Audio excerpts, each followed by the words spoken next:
O Lucas tá roncando.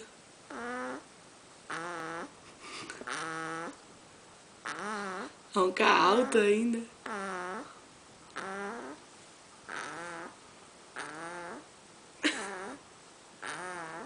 A situação.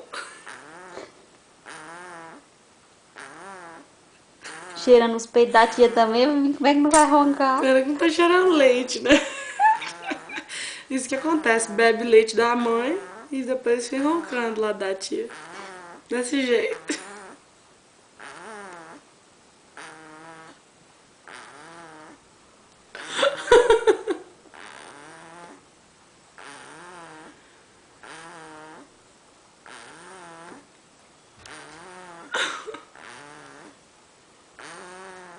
Lucas.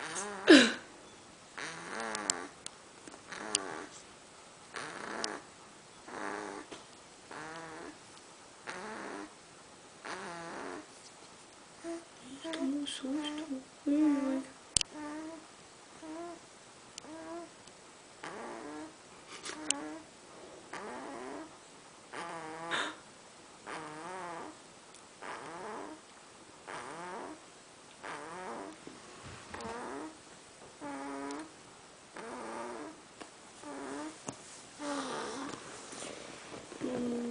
Oh, meu Deus.